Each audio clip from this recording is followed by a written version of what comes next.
शांति दूत की सुन लो वाणी, शांति दूत की सुन लो वाणी, शांति दूत की सुन लो वाणी, शांति दूत की सुन लो वाणी, शांति दूत की सुन लो वाणी, शांति दूत की सुन लो वाणी।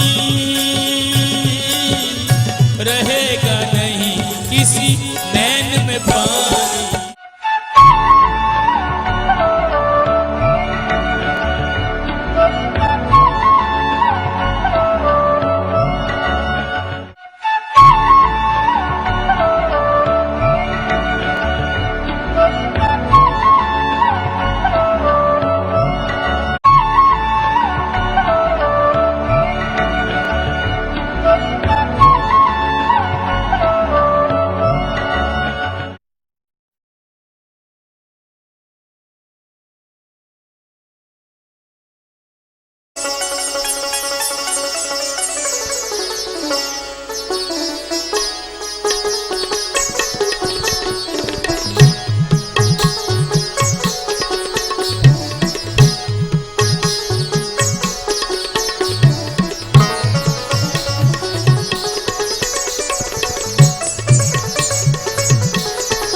श्री वृंदावन बिहारी लाल की जय, श्री बांके बिहारी लाल की जय, श्री भागवत महापुराण की जय, श्री व्यास जी महाराज की जय। राधे राधे राधे राधे राधे राधे। जगत गुरु कृपा निधान भगवान श्री कृष्ण के चरणों में कोट कोट वंदन करते हुए परम श्रद्धेय शांति दूत श्री ठाकुर जी महाराज के चरणों में कोट कोट वंदन। सभी ब्राह्मण देवतागण एवं सभी संत समाज को बारंबार प्रणाम। उपस्थित अपार जन समुदाय का हार्दिक अभिनंदन। ये श्रीमद् भागवत कथा का आयोजन विश्व शांति हेतु विश्व शांति सेवा चैरिटेबल ट्रस्ट के द्वारा आयोजित किया जा रहा है। भगवान श्री कृष्ण की नगरी श्री धाम वृंदावन में युगल सरकार श्री राधा कृष्ण जी का भव्य मंदिर एवं आश्रम का निर्माण कार्य चल रहा है। यह कार्य अति शीघ्र पूरा हो सके, इसके लिए आप सबसे सहयोग की अपेक्षा है। हर वर्ष की भांति इस वर्ष भी आप सब पूरा योगदान देंगे, ऐसी हम आप सबसे अपेक्षा करते हैं।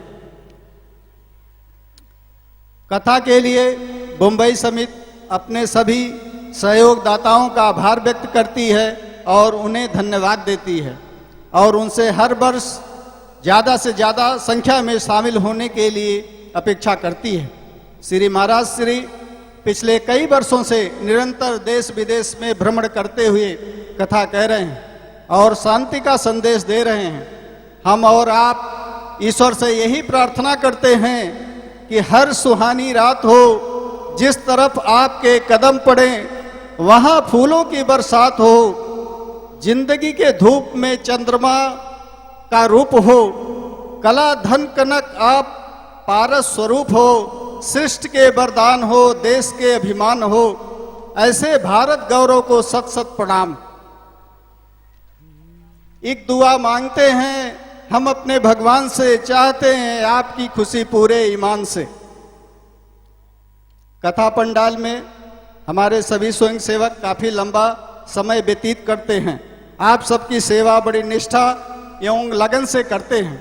मुंबई समिति आप सबके तरफ से उन सभी स्वयं सेवकों को धन्यवाद देती है और उनके उज्जवल भविष्य की कामना करती है।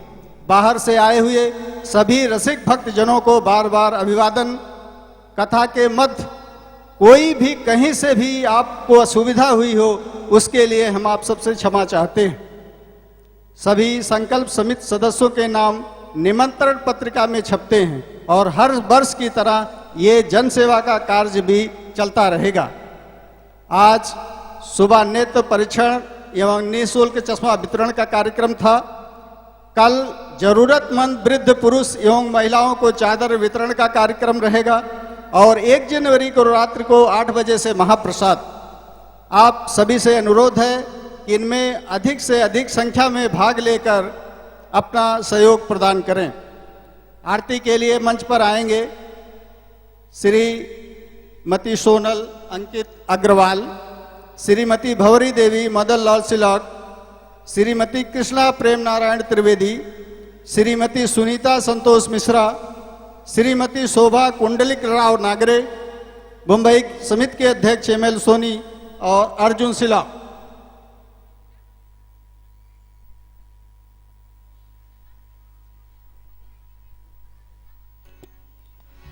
बोले वृंदावन बिहारी लाल की जय। श्रीमद्भागवत महापुराण की जय। सुखदेव जी महाराज की जय। जय जय श्री राधे, जय जय श्री राधे, जय जय श्री राधे।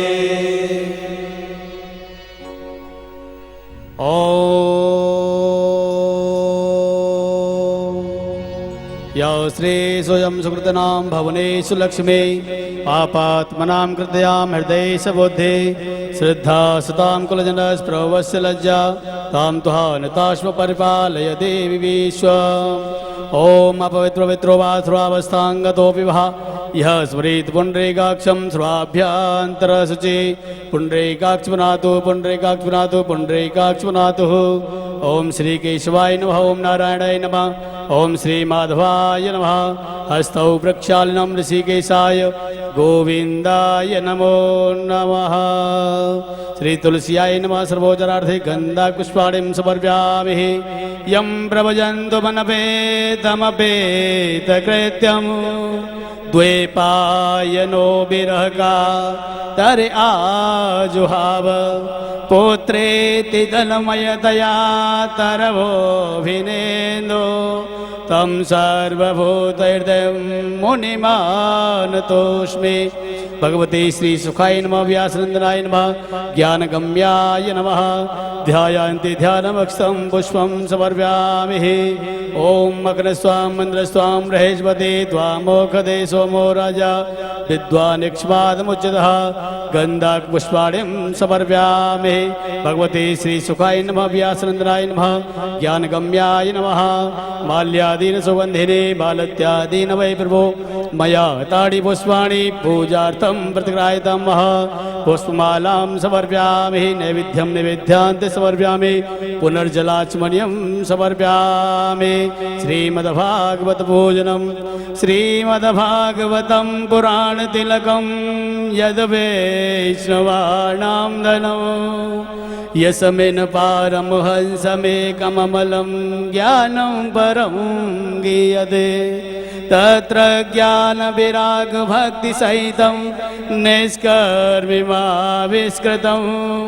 तच्छृण्वन्नविपठनविचारणपरो भक्त्या विमोचेन नरः श्रीमद्भागवत महापुराणाय नमः ध्यायान्ते ध्यानमक्षतं पुष्पं समर्पयामि कस्तूरी तिलकं ललाटपटले वक्षस्थले कौस्तुभं नासाग्रे परमोक्तिकं करतले वेणुकरे कङ्कणं सर्वाङ्गे हरिचन्दनं सुललितं कण्ठे च मुक्तावली गोपस्त्री परिवेष्टितोपजयते गोपालचूडामणिं सर्वोच्चारार्थे गन्धपुष्पाणिं समर्पयामि पुष्पमालां समर्पयामि ॐ नाभ्यासीदन्तरिक्षगं जैष्णोद्यो समवर्धता पद्भ्यां ॐ द्विजः श्रोत्रा तथा लोका अकलवयन्नः नैवेद्यं नैवेद्यान्ते समर्पयामि पुनर्जलाचमनीयं समर्पयामि कृष्णं नारायणं वन्दे कृष्णं वन्दे प्रजाप्रिय कृष्णं द्वैपायनं वन्दे कृष्णं वन्दे वृथासुतम् अथ व्यासभोजनं व्यासाय विष्णुरूपाय व्यासरूपाय वैष्णवे नमो वै ब्रह्मविदे वासिष्ठाय नमो नमः अचतुर्वदनो ब्रह्मा दुबाहुरिपरो हरि अभाललोचनः शम्भोर्भगवान् बादरायणः श्रीमते सर्वविद्यानां प्रभुवाय सुब्रह्मणे आचार्याय मुनीन्द्राय निम्बारिकाय नमो नमः निम्बारिकाय नमो नमः ॐ भद्रं कर्णेभिः जडयामि देवा भद्रं वसेमाख्यविदयद्राः स्थिरैरङ्गैः तुष्टवां गोंसस्तनोभिरभ्यसेमहि देवहितं यदायुः ॐ इदगुम्मभिः प्रजननं मे अस्तु दशवीरगुं सर्वगणगुं स्वस्ति आत्मसनि प्रजासनि पशुसनि लोकसन्यभयसनि अग्निः प्रजां बहुलां मे करोत्वन्नं पयोरेतु अस्मासु दत्तः ज्वालामालिनीमरत्नैश्वरी नमः सर्वोच्चारार्थे गन्धपुष्पाणिं समर्पयामि। सभी व्यक्ति खड़े हो जाएं, खड़े होकर के आरती के दर्शन करेंगे। श्री भागवत भगवान की है आरती, पापियों को पाप से है तारती। श्री भागवत भगवान की है आरती, पापियों को पाप से है तारती। ये अमर ग्रंथ ये मुक्ति पंथ ये पंचम वेद निराला, नव ज्योति जगाने वाला। ये अमर ग्रंथ ये मुक्ति पंथ ये पंचम वेद निराला, नव ज्योति जगाने वाला। हरि नाम यही हरि धाम यही, हरि नाम यही हरि धाम यही, जग के मंगल की आरती।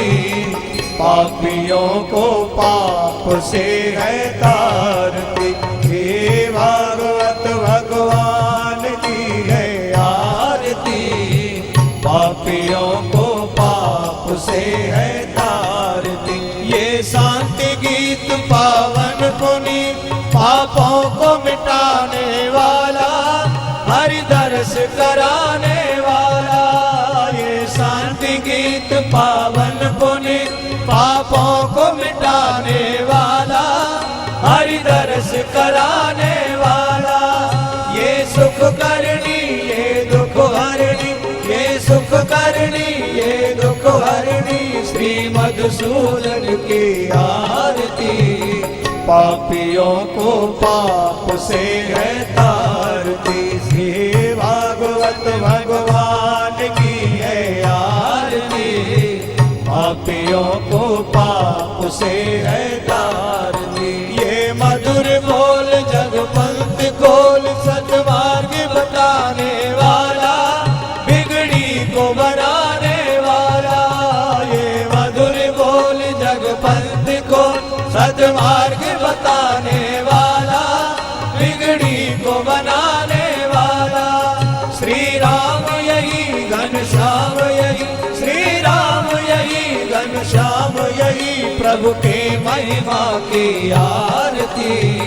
पापियों को पाप से है तारती, श्री भागवत भगवान की है आरती। पापियों को पाप से है तारती, पापियों को पाप से है तारती, पापियों को पाप से है तारती। ओम द्योः शान्तिरन्तरिक्षं शान्ति पृथ्वी शान्तिरापः शान्तिरोहृदय शान्ति वनस्पतयः शान्ति वर्षे देवाः शान्ति ब्रह्म शान्तिः सर्वगुण शान्तिः शान्तिरेव शान्तिः श्यामा शान्तिरेधि। ओम शान्तिः शान्तिः शान्तिः मन्त्रपुष्पाञ्जलिं हरिः ओम। जजनेन यज्ञमयजन्त देवास् तानि धर्माणि प्रथमान्यासन तेहनाकं महिमानः सचन्द्र यत्र पूर्वे साध्याः सन्ति देवाः। हरिः ओम। एकदन्ताय विद्महे वक्रतुण्डाय धीमहि तन्नो दन्तिः प्रचोदयात्। हरिः ओम। नारायणाय विद्महे वासुदेवाय धीमहि तन्नो विष्णुः प्रचोदयात्। मल्लीभवामलितले गले च मालां विशालां तुलसीदलेन सपुष्कराणां सुमनोहराणां मनोहराणां उपसर्पयामि। नाना सुगन्धपुष्पाणि यथा कालोद्भवानि च पुष्पाञ्जलिर् मया दत्तो ग्रहाण परमेश्वरः। मन्त्रपुष्पाञ्जलिं समर्पयामि। श्री प्राणपुरुषोत्तमाय नमः। बोलिए भागवत महापुराण की, सुखदेव जी महाराज की, व्यास जी महाराज की जय। जय श्री राधे, जय जय श्री राधे, जय जय श्री राधे। वृंदावन बिहारी लाल की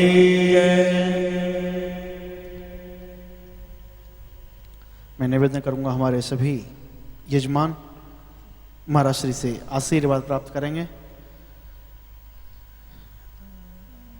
अंकित अग्रवाल जी, मदन लाल सिलंग जी, प्रेम नारायण त्रिवेदी जी, संतोष मिश्रा जी और आज के हमारे जो यजमान हैं श्री कुंडलिक राव नागरे जी, वो महाराज जी से आशीर्वाद प्राप्त करके अपने स्थान पर विराजमान हो। और आप सभी से मेरा निवेदन, जहाँ तक भी हमारी आवाज़ आ रही है वहाँ आप सभी शांतिपूर्वक अपने अपने स्थान पर बैठ जाएं। कोई भी जहाँ भी आपको जगह मिले वहाँ पर आप बैठकर कथा का लाभ लें, कथा का आनंद लें। हम श्रीमद् भागवत कथा जो श्रवण कर रहे हैं, ये कथा का जो लाभ हमारी विश्व शांति सेवा समिति मुंबई के द्वारा आप सभी को प्राप्त हो रहा है। देश विदेश में इस समय पर जो भी आस्था चैनल पर देख रहे हैं उनको भी लाभ इस कथा का जो प्राप्त हो रहा है, वो हमारी विश्व शांति सेवा समिति मुंबई जो आस्था चैनल के माध्यम से इस कार्यक्रम को आप देख पा रहे हैं। मैं निवेदन करूंगा, जिस प्रकार मैंने आपको प्रारंभ में बताया है कि 1 मार्च से लेकर 8 मार्च तक पूना में महाराष्ट्र में श्रीमद् भागवत कथा का होली के पावन अवसर पर आयोजन रखा गया है। तो भारी से भारी संख्या में पूना के सभी भक्त वहां पर पहुंचकर उस कथा का आनंद लें। और 3 जनवरी से लेकर 9 जनवरी परवणी महाराष्ट्र में ही भागवत कथा का आयोजन है। अभी 3 जनवरी से ही प्रारंभ होगा। तो तो मैं निवेदन करूंगा सबसे पहले मंच पर आशीर्वाद लेने के लिए जिन जिन को मैं बुलाऊं, श्री अध्यक्ष विश्व शांति सेवा समिति के श्री ML सोनी जी मंच पर पधारें, महाराज जी से आशीर्वाद प्राप्त करेंगे। श्री राम जीवनलाल सोनी जी सभी ताली बजाकर धन्यवाद देंगे इन सभी समिति के मेंबरों को। उपाध्यक्ष श्री अर्जुन सिलांग जी, महासचिव विजय सिंह वर्मा जी, सचिव मनोज सोनी जी, कोषाध्यक्ष रूपेश सोनी जी, जनसंपर्क अधिकारी श्री संतोष मिश्रा जी और प्रेस प्रवक्ता श्री शैलेंद्र श्रीवास्तव जी, श्री जगदीश हंसोरा जी शीघ्रता से मंच पर आकर पूज्य महाराज जी से आशीर्वाद प्राप्त करें। और मैं बताना चाहूंगा, मैं निवेदन करूंगा हमारी समिति के जो मेंबर हैं मंच पर आ जाएं। ML जी मंच पर आ जाएं, अर्जुन जी, वर्मा जी, राम जीवनलाल जी मंच पर ही आए। और मैं अगले साल की जो तारीख है वो आप सभी के बीच में हमारी समिति के सहयोग से और आप सभी के सहयोग से अगले साल जो आयोजन होना है उसकी मैं निवेदन करूंगा। वर्मा जी, जगदीश जी मंच पर आ जाएं। अगले साल की जो तारीख है वो मैं आप सभी को बताना चाहूंगा कि अगले कार्यक्रम जो यहाँ पर किया जाएगा वो अभी से आप तारीख नोट कर लेंगे। कल जैसे हमने बताया था कि आज आपको बताएंगे। अगली साल भागवत कथा का जो आनंद रहेगा वो आनंद हम प्राप्त कर पाएंगे 25 दिसंबर से लेकर 1 जनवरी तक। सेम यही तारीख रहेगी जो ये आयोजन है, जो अभी चल रहा है यही तारीख रहेगी। और उसमें थोड़ा सा बदलाव हमने किया है कि जो शोभा यात्रा हम 25 तारीख को सुबह में करते थे, अब वो शोभा यात्रा हम 24 तारीख की शाम को करेंगे लगभग 3 बजे। यानी एक दिन आपको फिर से एक्स्ट्रा मिला है और कथा का 9 दिन का ये कार्यक्रम रहेगा। 24 तारीख को कलश यात्रा रहेगी शाम को और 25 तारीख से कथा रहेगी। और जैसा कि आप सभी को विदित है, उससे पहले 16 दिसंबर से लेकर 23 दिसंबर तक श्रीमद् भागवत कथा का विशाल आयोजन सूरत गुजरात में किया जाना है। उसके बाद में ये आयोजन यहाँ पर होगा और फिर हम आनंद और भी लेते रहेंगे। तो एक बार जोरदार ताली बजाकर पूरी विश्व शांति सेवा समिति को धन्यवाद देंगे। तो आप सभी से मेरा निवेदन है कि आप सभी इस समिति से जिनको भी जुड़ना है, आप भारी से भारी संख्या में मात्रा में आप जुड़ें और अपना जो भी योगदान देना चाहते हैं वो आप योगदान देते रहें। अब मैं निवेदन करूंगा विश्व शांति सेवा समिति अपना कार्य संभालेगी। अब आप सभी को कुछ और महत्वपूर्ण जानकारी देते हुए, जिस प्रकार आप सभी को विदित है 29 जून को उद्घाटन समारोह प्रथम चरण का शांति सेवा धाम का किया जा रहा है, जिसमें 26 जून से लेकर 3 जुलाई तक गुरु पूर्णिमा के पावन अवसर पर श्रीमद् भागवत कथा का आयोजन 108 भागवत कथा का आयोजन पूज्य महाराज जी के श्रीमुख से रहेगा। 29 जून को पहले चरण का उद्घाटन है। जो भी इस कार्यक्रम का लाभ उठाना चाहते हैं, जो भी इस कार्यक्रम को सम्मिलित होकर अपने द्वारा ये स्वरूप देखना चाहते हैं, तो आपसे मेरा निवेदन है कि आप सादर आमंत्रित हैं विश्व शांति सेवा चैरिटेबल ट्रस्ट की ओर से। आप सभी भक्त जो भी देश विदेश में देख रहे हैं उन सभी का स्वागत है। जो भी इसमें यजमान बनना चाहते हैं 11,000 रुपये यजमान की सेवा है। भागवत पाठ आपके द्वारा रहेगा और इस मौके का पूरा फायदा आप उठा सकते हैं। और इसमें 2 व्यक्तियों के रुकने खाने पीने की व्यवस्था रहेगी। और जो यजमान भी नहीं बनना चाहते उनको भी हम निमंत्रण देते हैं, लेकिन आपको एक केवल इतना करना है कि आप अपनी नाम और अपना कितने लोग आएंगे, कहाँ से आएंगे, वो हमारे दिल्ली कार्यालय में अंकित कराना है, जिससे कि हम उतनी व्यवस्था वहाँ पर रख सकें। उसका कोई भी सेवा नहीं है आपके रुकने खाने पीने की, वो विश्व शांति सेवा चैरिटेबल ट्रस्ट की ओर से आपको निःशुल्क व्यवस्था दी जाएगी। जो भी इसमें कार्यकर्ता का कार्य करना चाहते हैं इस कार्यक्रम में, मैं मुंबई से भी निवेदन करूंगा और जो इस समय मेरे को इस समय कहीं भी सुन रहे हैं उनसे भी मेरा निवेदन है, जो भी इसमें कार्यकर्ता के रूप में अपनी सेवा देना चाहते हैं वो भी हमारे दिल्ली कार्यालय में अपना नाम लिखवा सकते हैं, चाहे वो माता बहन हो या भाई बंधु कोई भी हो। आप सभी से मेरा निवेदन, जिस प्रकार मैंने प्रारंभ में बताया, काफी भक्तों ने कहा कि हमें जो सेवा देनी है वो भोजनालय न करके हम यदि मंदिर में ये सेवा देना चाहें तो क्या हम दे सकते हैं। तो मैं निवेदन करूंगा कि जो भी आप सेवा देते हैं, चाहे वो भोजनालय में दें चाहे वो मंदिर में दें, किसी भी भाव से आप दे सकते हैं। जो कार्यालय यहाँ पर बना हुआ है आप उसमें दे सकते हैं। आप मंदिर में भी देना चाहें तो वो भी नाम यहाँ से लिए जाएगा। तो आपसे निवेदन है बढ़ चढ़ कर आप भाग लें। जो शांति सेवा धाम, यदि जितना भी आप सहयोग करेंगे उतना ही शीघ्र शीघ्र जो हमने संकल्प लिया है वो संकल्प में हम खरे उतरेंगे आप सभी के सहयोग से। आपसे मेरा निवेदन है कि बढ़ चढ़ कर आप जितना सहयोग करेंगे उतना ही हम आगे बढ़ेंगे, क्योंकि ये संकल्प जो लिया गया है ये संकल्प पूज्य महाराज श्री का अकेले का नहीं है। इस संकल्प में आप हमारे साथ होने चाहिए। काफी भक्तों का एकाध % कुछ बोलते हैं कि क्या 11,000 रुपये यदि देते हैं वही मंच पर चढ़ते हैं। तो मैं बताना चाहूंगा कि जब आपके ट्रस्ट को जरूरत है और उस समय पर जो भक्त जरूरत के साथ हमारे साथ खड़े हैं तो उनको यदि भागवत जी का आशीर्वाद मिल जाए तो बहुत बड़ी बात नहीं है। लेकिन भागवत जी का आशीर्वाद उनको मिले जो इस समय पर पूज्य महाराज श्री के साथ संकल्प में साथ खड़े हैं और ट्रस्ट के संकल्प में साथ खड़े हैं, तो वो हमारे लिए महत्वपूर्ण है। 11,000 रुपये महत्वपूर्ण नहीं है, जो हमारे साथ खड़े हैं, जो हमारे संकल्प के साथ खड़े हैं, वो हमारे लिए महत्वपूर्ण है। ऐसे दानदाताओं को मैं हृदय से धन्यवाद देता हूं और उनको विश्व शांति सेवा चैरिटेबल ट्रस्ट से हमेशा हमेशा आभारी रहूंगा जो इस समय पर विश्व शांति सेवा चैरिटेबल ट्रस्ट के साथ खड़े हैं। बताना चाहूंगा जब 500 करोड़ हो ट्रस्ट के पास तब आप यदि 5 लाख दो तो बहुत बड़ी बात नहीं है। और जिस समय पर जरूरत पड़ रही है और विश्व शांति ट्रस्ट इतना बड़ा कार्य जो संभाल रहा है, इतना बड़ा कार्य जो लेकर आपके साथ सहयोग से आगे बढ़ रहा है, उस समय पर यदि आप 11,000 भी देते हैं तो वो भी हमारे लिए महत्वपूर्ण है। जब हो तब दें तो वो बात नहीं है, जब ना हो तब दें वो महत्वपूर्ण बात है, वो हमारे लिए महत्वपूर्ण व्यक्ति है। तो आपसे दानदाताओं से मेरा निवेदन है कि ज्यादा से ज्यादा आप सहयोग करें, जितना हो सके। आप फाउंडर मेंबर बन सकते हैं। 5,51,000 रुपए की राशि है और हो सकता है कि ये स्वरूप जब बन जाए, शांति सेवा धाम वहां पर बन जाए, तो हो सकता है कि हम फाउंडर मेंबर, समिति मेंबर को ब्रेक दे दें, यानी क्योंकि वहां तो रूम उतने ही हैं, करीब 100-125 रूम ही है, लेकिन सुविधा सबको ही चाहिए। तो हो सकता है कि इसके बाद हम ये ब्रेक लगा दें, यानी रोक दें कि इसके बाद फाउंडर मेंबर नहीं बनेंगे। तो मैं निवेदन करूंगा जो भी महाराज श्री के साथ जुड़ना चाहते हैं, ट्रस्ट के साथ जुड़ना चाहते हैं, ये मौका मिल रहा है। हमने उसके लिए आपको छूट भी दे रखी है कि आप वो सेवा आराम से भी कर सकते हैं 3 महीने में, 4 महीने में। तो आपसे निवेदन करूंगा जो भी फाउंडर मेंबर 5,51,000 रुपये राशि है, 14 दिन रुकने की साल में, प्रत्येक साल में आपको निःशुल्क व्यवस्था रहेगी, कार्ड आपके नाम से बनेगा। और समिति मेंबर की जो सेवा है 2,51,000 रुपये की है और 7 दिन रुकने की उसमें निःशुल्क व्यवस्था रहेगी। और इसमें जो भी आप नाम हमें देंगे उनके नाम वहां पर पत्थर पर लिखे जाएंगे, बुजुर्ग के नाम, माता पिता, भाई बंधु, किसी का भी नाम आप देंगे वो लिखे जाएंगे। और आपसे निवेदन है, कार्यकारिणी मेंबर की सेवा 1,11,000 रुपये है, जिसमें कि आपको 4 दिन रुकने की व्यवस्था है और वो भी नाम लिखे जाएंगे। और सह कार्यकारिणी मेंबर की जो सेवा है वो मात्र और मात्र 51,000 रुपये है। तो आपसे मेरा निवेदन है 11,000 या उससे अधिक की जो भी सेवा देंगे उनके भी नाम हम यहाँ से अनाउंसमेंट करेंगे।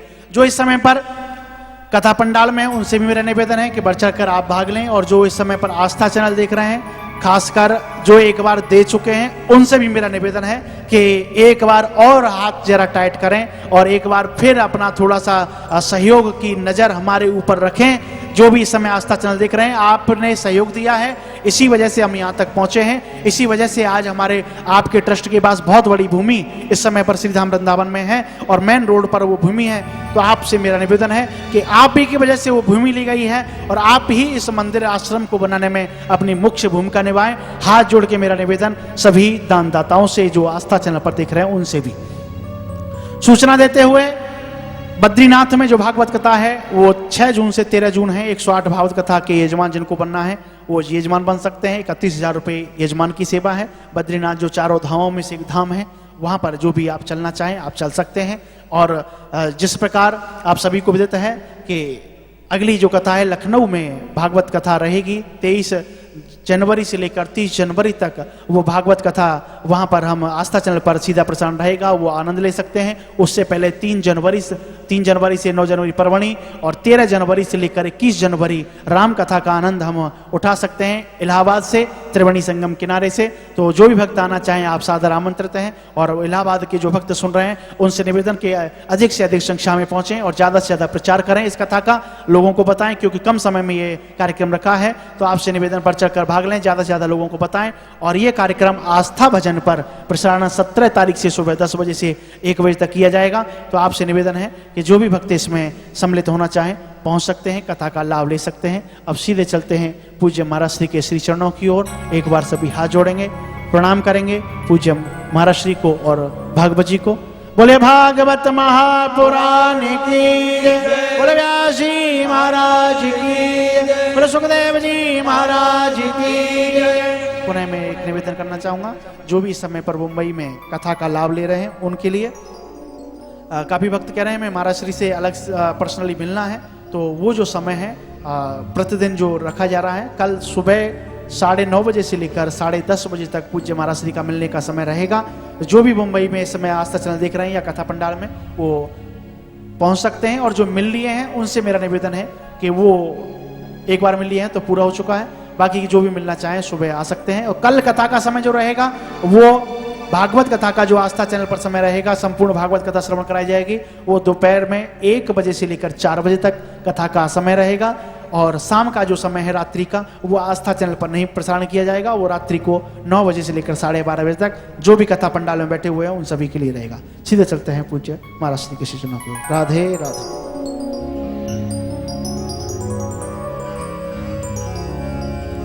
श्री युगल चरण कमलभ्यो नमः। श्री गुरुदेवाय नमः। श्रीमते निम्बार्काचार्य नमो नमः। जन्माद्यस्य तोन्मयादितरतस्य चार्थेषु तेने ब्रह्म हृदयादिकवये मुह्यन्ति यत् सूरयः। तेजो वारिमृदां यथा विनिमयो यत्र तत्र सर्गो मर्षा। धाम्ना स्वेन सदा निरस्तकुहकं सत्यं परं धीमहि। नारायणं नमस्कृत्य नरं चैव नरोत्तमं देवीं सरस्वतीं व्यासं ततो जयमुदीरयेत्।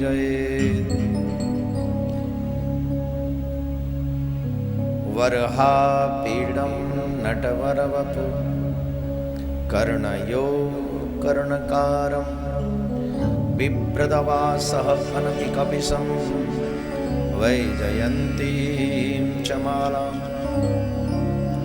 रन्ध्रानुवेणुरधरसुदया पूरयन् गोवृन्दैः। वृन्दारण्यं सुभद्रमिणं प्रावसद्गीतकीर्तिः।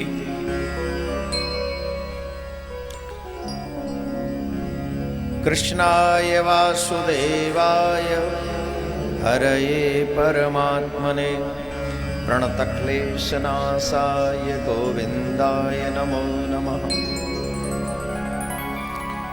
ध्यानमूलं गुरुमूर्ति पूजामूलं गुरुपदं मंत्रमूलं गुरुवाक्यं मोक्षमूलं गुरुकृपा। श्री राधा मेरी स्वामिनी मैं राधे तिरुदास। जन्म जन्म मोहि दीजियो निज चरणन को बास। सब द्वारन को छोड़ के मैं आयो तुम्हारे द्वार। और वृषभानु की लाडली ने कमेरी और न्यार। वर्षाने की राधिका नंद गाम के श्याम। इनके चरणन में करूँ मैं कोटि कोटि प्रणाम। कृष्णं नारायणं वंदे कृष्णं वंदे प्रजाप्रियं। कृष्णं द्वैपायनं वंदे कृष्णं वंदे प्रदासुतम्। नित्य की तरह आप अपने अपने आराध्य के हाथ जोड़ेंगे। सभी लोग विश्व शांति के लिए प्रार्थना करेंगे।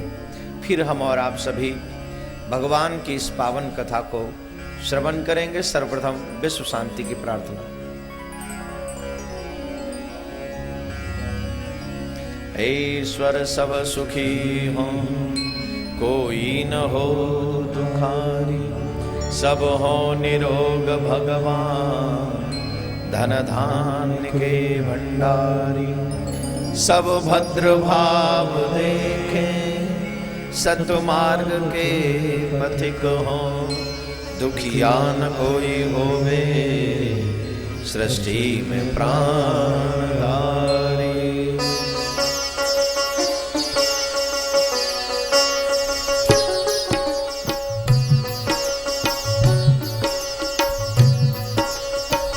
सभी सेवा करेंगे तालियों की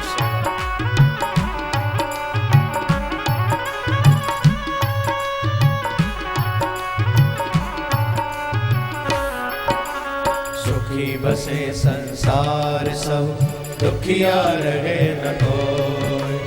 यह अभिलाषा हम सबकी भगवान पूरी हो। विद्या बुद्धि तेज बल सबके भीतर हो। दूध पूत धन दान से वंचित रहे न कोई।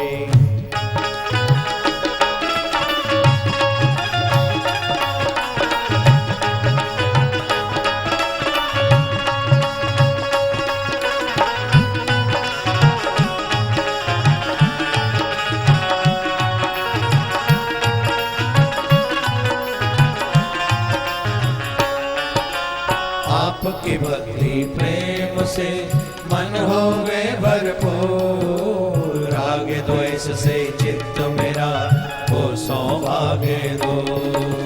मिले भरोसा आपका हमें सदा जगदीश। आशा तेरे नाम की बनी रहे ममई।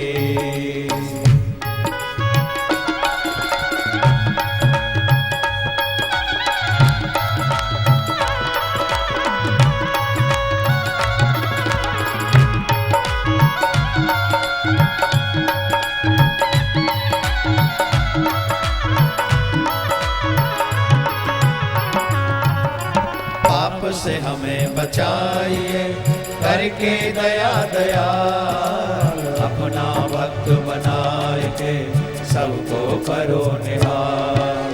दिल में दया उदारता मन में प्रेम अपार।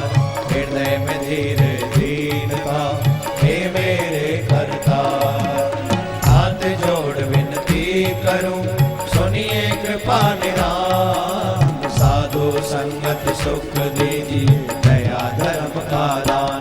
दीजिए दया धर्म का दान। दीजिए दया धर्म का दान। दीजिए दया धर्म का दान। दीजिए दया धर्म का दान। दीजिए दया धर्म का दान। दीजिए दया धर्म का दान।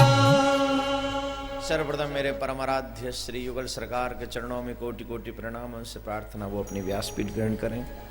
उन्हीं को उपरांत में परम सदैव श्री गुरु जी महाराज के चरणों में प्रणाम। उनसे प्रार्थना वो अपना आशीर्वाद हमें प्रदान करें।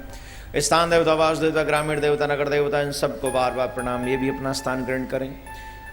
विद्युत समाज, संत समाज, साधु समाज, पधारी हुई जनता जनार्दन और आस्था चैनल के माध्यम से जो भी प्रेम से हमें इस समय श्रवण कर रहे रसिक जन, प्रेमी जन, भक्त वृंद, सभी को प्यार भरा राधे राधे। ऐसे नहीं, जरा ऐसे बोलना चाहिए। तो मैं एक बार विशेष बात कह दूं, फिर भजन प्रारंभ करें। 1 जनवरी 3 बजे से लेकर आगे का कार्यक्रम जितने समय तक चले, जो भी आस्था चैनल पर इस समय मुझे सुन रहे हैं, जो यहां पंडाल में सुन रहे हैं, वो नौजवानों के लिए एक घंटे तक हम लोग अपनी तरफ से कुछ उनके जीवन की सफलता के लिए, कुछ उनको अपने धर्म का महत्व समझाने के लिए, कुछ भी जो वो समझना चाहते हैं उस बात को आगे लाने के लिए, जितने भी माता पिता यहाँ बैठे हैं उन सब से एक ही प्रार्थना है। 1 तारीख को जो भी आस्था पे सुन रहे हैं, जो मुंबई में या मुंबई के आसपास हैं, उन सब से रिक्वेस्ट कर रहा हूं कि आप सब अधिक से अधिक नौजवानों को लेकर, अपने बच्चों को लेकर, जो कुछ पाना चाहते हैं, सफल होना चाहते हैं, सक्सेस होना चाहते हैं, वो सभी लोग 1 तारीख को मुझे यहां पर आप सब का स्वागत है। आप सब तो आएंगे ही, साथ में सभी अपने मित्रों को भी लेकर, नौजवानों को लेकर, बच्चों को लेकर आप पधारेंगे। होली का आनंद तो लेंगे ही लेंगे, होली तो उत्सव होगा ही, लेकिन उससे पूर्व जो आनंद होगा वो हमारे नौजवानों के लिए, जो बच्चों को आज के युग में बहुत बड़ा मुश्किल ये हो रहा है कि हमारे नौजवान सच में और झूठ में अंतर नहीं समझ पा रहे हैं। अच्छा क्या है, बुरा क्या है, ये समझ नहीं पा रहे हैं। तो आप 1 तारीख को ये समय मुझे देंगे, सभी अपने बच्चों को लेकर खुद पधारें, बच्चों को भी लाएंगे, नौजवानों को जो आपके यहाँ बैठे हैं, फ्रेंड सर्कल में जितने भी हैं सबको आप लेकर आएं। जब आपके गले में कंठी है तो आपके फ्रेंड भी ऐसे होने चाहिए जिनके गले में कंठी हो। जब आप सही दिशा में जा रहे हैं तो आपका फ्रेंड सर्कल भी सही दिशा में जाना चाहिए, तभी आनंद है। वरना वो तुम्हें बिगाड़ देंगे, तुम उन्हें सुधारो ना सुधारो, वो तुम्हें बुरी जगह ले जाएंगे। तो इसलिए बेटर है कि तुम अच्छे बन के दिखाओ और तुम उन्हें अच्छे बना दो। तो इसके लिए आपकी जिम्मेवारी है, आप लोग ये 1 तारीख को अधिक से अधिक संख्या में, कल 1 बजे से 4 बजे तक, मुंबई वालों के लिए 2 शिफ्टें कल, दोबारा से नई साल अपने ठाकुर के साथ मनाने का सुंदर मौका है। दुनिया के साथ बहुत मना लिया है, अब ये 9 वर्ष हम मनाएंगे अपने गोपाल के साथ, भागवत के साथ, कन्हैया के साथ। तो सभी लोगों से निवेदन है मेरा, आप पधारेंगे अधिक से अधिक संख्या में। कल का समय थोड़ा चेंज है, भागवत का संपूर्ण भागवत कल सुनाई जाएगी 1 बजे से 4 बजे के क्रम में। तो अभी आप मेरे साथ भजन बोलेंगे प्यार से। मीठे रस सो भर्यो रे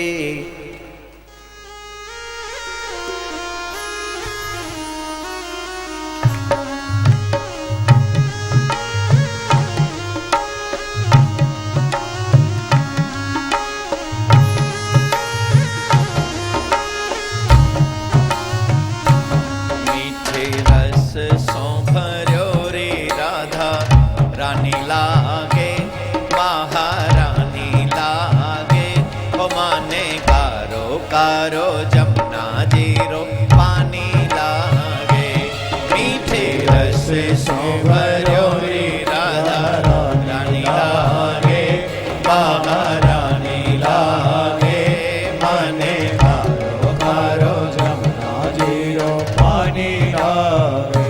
ओ मीठे रस सो भर्यो रे राधा रानी लागे, महारानी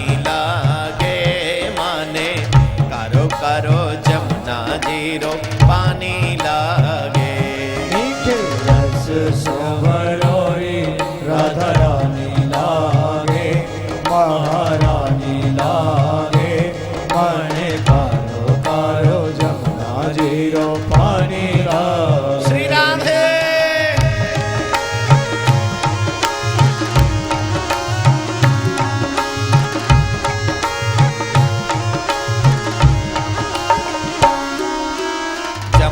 मैया कारी कारी राधा गोरी गोरी, जमुना मैया कारी कारी राधा गोरी गोरी। ओ वृंदावन में धूम मचावे बरसाने की छोरी, वृंदावन में धूम मचावे बरसाने की छोरी। ओ वृंदावन में धूम मचावे बरसाने की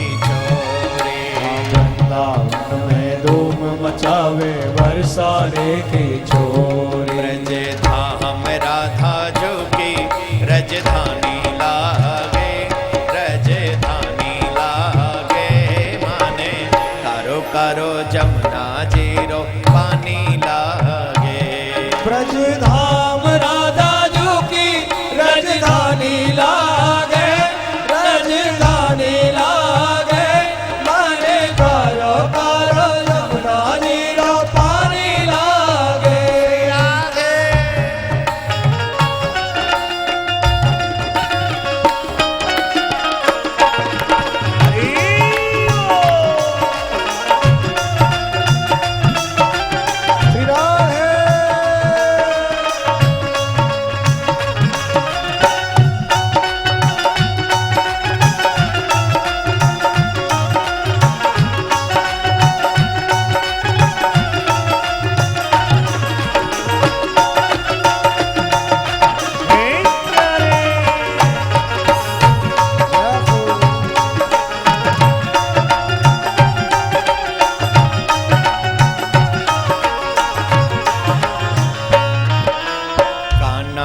मुरली में तेरे सुमिरे बारंबार, कान्हा नित मुरली में तेरे सुमिरे बारंबार।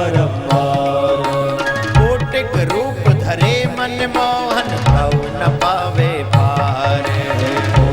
रूप धरे मनमोहन भव न पावे पार। राधा रानी तो हमारी पटरानी लागे, पटरानी लागे। माने कारो कारो जमुना जीरो पानी लागे।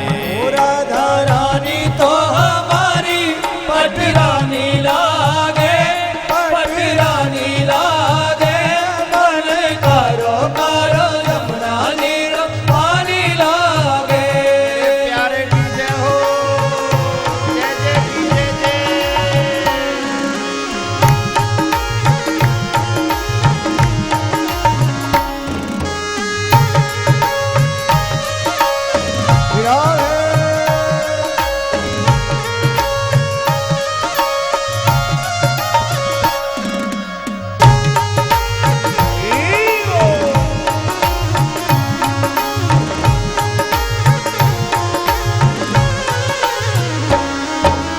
ना भावे मन माखन मिश्री अवना कोई मिठाई। ना भावे मन माखन मिश्री अब ना कोई मिठाई। ओ मारे जे बढ़िया ने भावे राधा नाम मलाई। हमारी जी बढ़िया ने भावे राधा नाम मलाई। मारी जे बढ़िया ने भावे राधा नाम मलाई। हमारी जी बढ़िया ने भावे राधा नाम मलाई। राधा रानी तो हमारी, राधा रानी तो हमारी गुड़धानी लागे, गुड़धानी लागे। मने कारो कारो यमुना नीरो पानी लागे। मीठे रस संबरारी राधा रानी लागे, महारानी लागे। मने कारो कारो यमुना नीरो पानी लागे।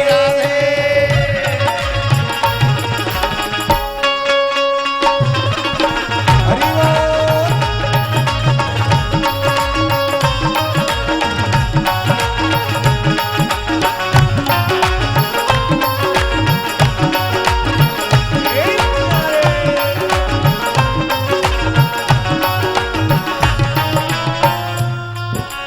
राधा राधा नाम रटत है जे नर आठो याम। राधा राधा नाम रटत है ये नर आठो याम। जिनकी बाधा दूर करत है एक राधा को नाम। इनकी बाधा दूर करत है एक राधा को नाम। राधा नाम में सफल, राधा नाम में सफल जिंदगानी लागे, जिंदगानी लागे। मने कारो कारो यमुना नीरो पानी लागे।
युगल सरकार की जय। भागवत महापुराण की जय। सद्गुरुदेव भगवान की जय। धर्म की जय हो। अधर्म का नाश हो। प्राणियों में सद्भावना हो। विश्व का कल्याण हो। गौ हत्या बंद हो। गौ माता की सेवा हो। गौ माता की सेवा हो। विश्व में शांति हो। विश्व में शांति हो। विश्व में शांति हो।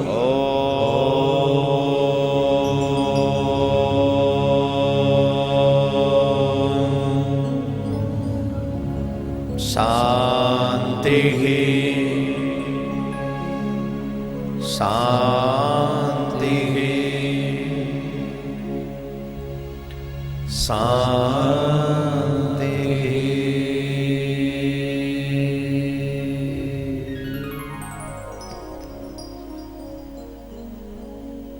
प्यारे प्यार भरा राधे राधे राधे राधे दुखियारे प्यार भरा राधे राधे राधे राधे। जो देखा सो दुखिया बाबा सुखिया मिला न कोई, चले जो नाम की शरण में सुखिया सोई होय।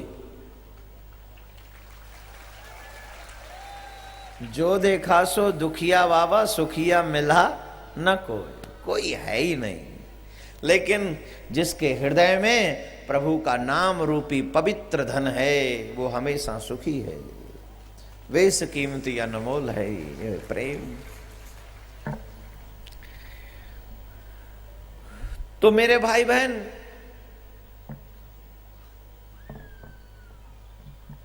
एक बात जहां से इस सुंदर आज के कथाक्रम को प्रारंभ करें, बात यह है कि हमें प्रभु के इन 4 कार्यों में से एक से प्यार होना चाहिए।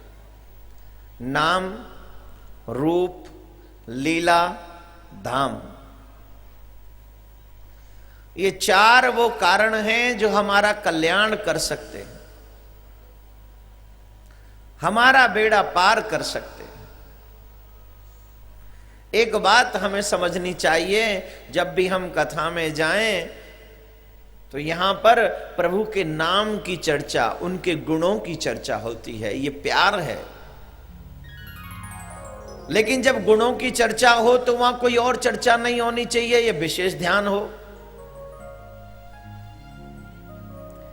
कई लोग कथा में बैठ जाते हैं, अपने रिश्तेदारों के पास में बैठते हैं। मुंबई में तो वैसे ही दूर दूर लोग रहते हैं, तो वहां से फोन कर देते हैं कथा में आ जाओ, वो भी कथा में वो भी कथा में, और फिर दोनों पास बैठ जाते हैं। कथा में तो ध्यान लगता नहीं, अपनी व्यथा शुरू कर देते हैं। घर वाले पूछते हैं कहाँ गए थे, बोले कथा में गए थे।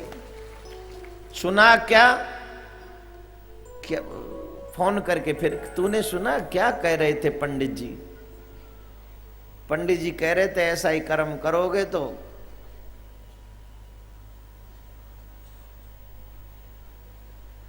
समझ में आई। कितना अनमोल समय है आपका, आपने घर छोड़ दिया है, ये त्याग है सबसे बड़ा। आप घर छोड़ के आए हो यहां पर। भगवान की भक्ति अगर त्याग के साथ की जाए तो भक्ति श्रेष्ठ होती है।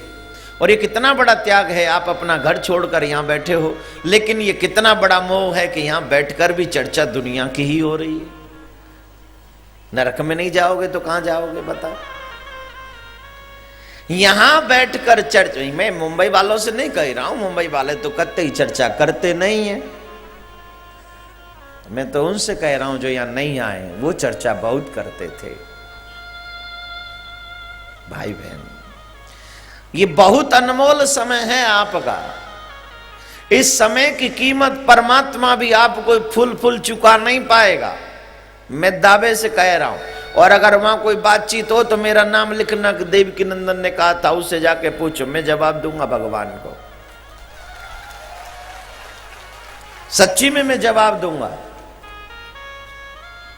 बजे क्योंकि तेरा एक नाम जिसकी तू कीमत नहीं चुका सकता। हमने तो इतने तेरे नाम गाए, इतना बार तेरा नाम लिया, तो क्या बुरा किया? लेकिन उस नाम की महत्वता को समझो तो सही।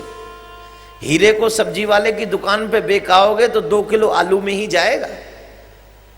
हीरा क्या जाने, सब्जी बेचने वाला क्या जाने कि हीरे की कीमत क्या है। हमें किसी जोहरी की दुकान पर ही जाना पड़ेगा अगर हीरा बेचना है तो, और वही उसकी सही सही कीमत भी दे पाएगा। जोहरी सही कीमत वही देगा, वरना डायमंड में हेरफेर करने वालों की कोई कमी नहीं है। बेकार पत्थर को हीरा बता के दे देते हैं और हम ठग जाते हैं, है ना। और जो असली मिलता है बताता है तो नकली है, लेकिन वो पहले ही बेचता है, उस समय कहता है रिटर्न नहीं होगा, अभी चेक कर लो। अभी कहां से कर ले, हमें पता ही नहीं, जिंदगी भर बेची हमने सब्जी, तो तू कहता है कि अभी चेक कर लो। हीरे का हमें क्या पता। जैसे हीरे का पता कोई जौहरी जानता है, वैसे नाम की कीमत कोई परमात्मा का भक्त ही जानता है। तो यहां पर बैठे हैं हम, अपने आप में एक भक्ति कर रहे हैं, वो है उनके गुणानुवादों की चर्चा, उनके नाम की चर्चा, उनके गुणों की चर्चा।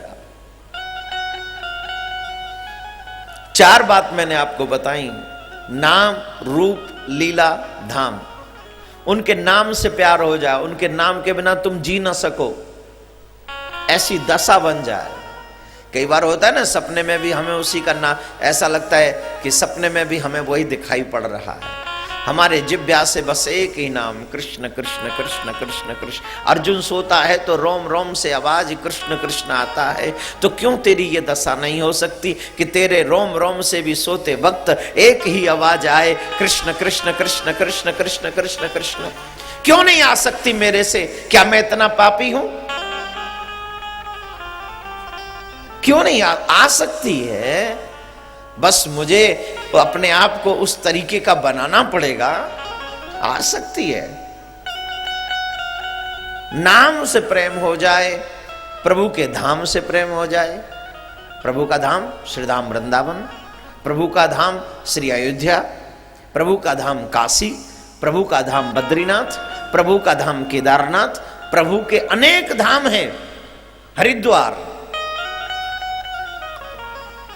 उज्जैन, ये तमाम प्रभु के धाम हैं। इन प्रभु के धामों में से किसी एक धाम से तुमको प्यार हो जाए, तुम ये प्रण कर लो कि ये धाम छोड़ के मुझे जाना ही नहीं, इस धाम में ही जीना है और इस धाम में ही मरना है। इस धाम में ही जीना है और इसी धाम में मरना है। इतना धाम से प्रेम हो। और एक बात मैं आपको बता दूं, जिस व्यक्ति की अंतिम सांस प्रभु के धाम में निकलती है, वो व्यक्ति नरक में नहीं जाता, सीधा प्रभु के धाम, प्रभु के पास ही जाता है। तभी तो हमारे कहते थे ले करवट काशी। आजकल गए सुसाइड करेंगे तो मुंबई में सुसाइड करेगा तो नरक में जाएगा, सुसाइड भी करनी हो तो बनारस में जाके कर, सीधा स्वर्ग में जाएगा भोलेनाथ के पास में सीधा। काशी में मरने वाला व्यक्ति कभी नरक में नहीं जाता, चाहे वो सुसाइड करके मरे, चाहे वो अपनी साइड से ही मरे। एक एडवाइस दे रहा हूं सुसाइड करने वालों को, अरे मरी रहे हो तो वहां मरो जाके, कम से कम स्वर्ग में तो जाओगे। नहीं नहीं नहीं नहीं, सुसाइड करना बहुत बड़ा घोर पाप है। ऐसा नहीं, भगवान का ये बहुत बेशकीमती तोहफा है मानव जीवन, इसकी कोई मूल्यांकन आप नहीं कर सकते, इसकी कीमत आप नहीं चुका सकते, ये अनमोल है, अनमोल। समझ रहे हैं ना? लेकिन मेरा मतलब आप दूसरे तरीके से समझें कि प्रभु के धाम से प्रीति होनी चाहिए। अगर हमें प्रभु के धाम से प्रीति होगी तो अंतिम समय अगर धाम, बड़े बड़े राजा महाराजा चले जाते थे प्रभु के धाम में, क्यों? क्योंकि भगवान का वचन है, धाम से जो प्रेम कर लेता है मैं उसका कल्याण करता हूं। नाम, रूप, उनकी सुंदर छवि से प्यार कर लो, कोई भी छवि, कोई भी जो आपको अच्छी लगती हो, चाहे शिव की हो, चाहे कृष्ण की हो, चाहे राम की हो, कुछ भी एक छवि। आप एक छवि से प्रेम कर लो मेरे भाई बहन, सिर्फ एक छवि से भगवान का एक स्वरूप तेरा कल्याण कर देगा। एक बात बता दो,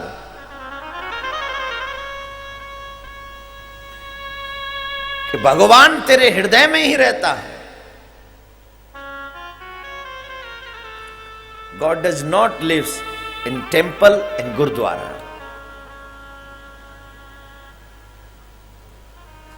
God lives everywhere and also your heart. तेरे दिल में भी रहता है, वो हर जगह मौजूद है। Existence of God is everywhere. सिर्फ मंदिर में मिलेगा तो हम सब मंदिर जाते हैं, फिर तो पा लिया। मंदिर में न जाएं इसका मतलब बिल्कुल बात ये नहीं है। मंदिर में जाएं, उस सुंदर छवि को निहारें और उस सुंदर छवि को निहार कर दिल में बसा लें और कह दें कि अब इस दिल से तुझे मैं बाहर नहीं जाने दूंगा, तू मेरा है और मैं तेरा हूं। इसलिए मंदिर जाना जरूरी है। मंदिर की तरफ जाने वाले हर कदम के साथ पाप कम होते हैं। एवरी डे, मैं तो कहूंगा एक दिन में 2 बार जाओ, सुबह और शाम। वैसे तो त्रिकाल संध्या होती है हमारे यहां, सुबह दोपहर और शाम।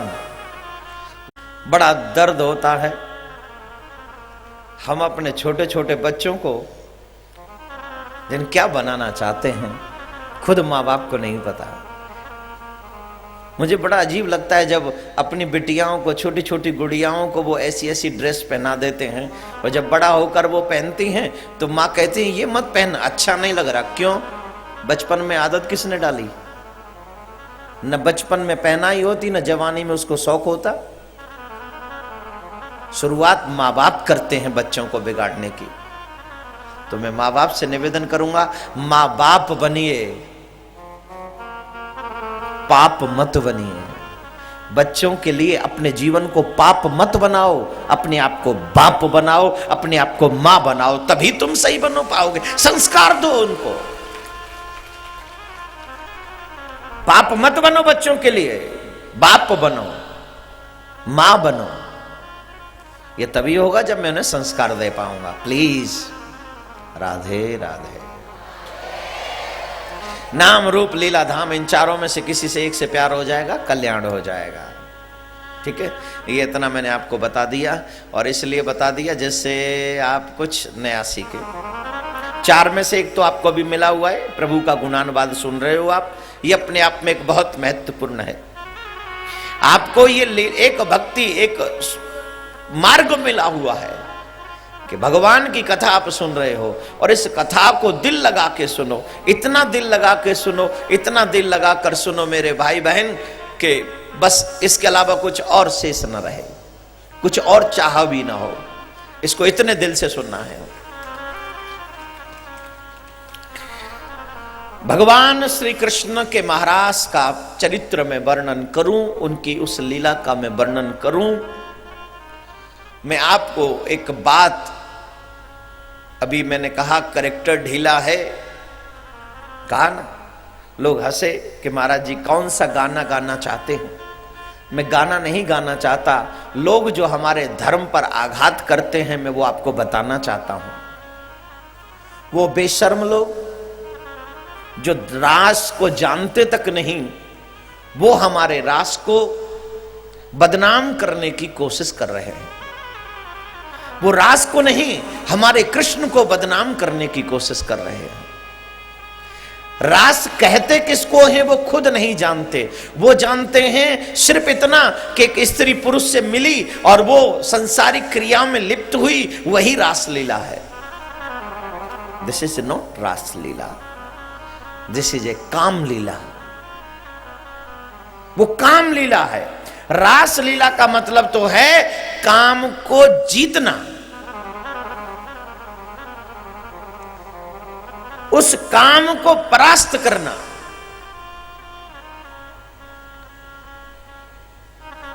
जिस काम को परास्त किया जाए उस लीला को सुनकर उसका नाम है रास लीला, जहां पर काम का प्रवेश वर्जित है। आ भी जाए तो मूर्छित होकर गिर जाए, परास्त हो जाए। क्यों? क्योंकि वहां कृष्ण मौजूद है। रासलीला से पहले, महारास लीला से पहले मैं आपको एक प्रसंग जरूर सुनाना चाहूंगा। गोपियों का भगवान श्री कृष्ण ने चीर हरण किया।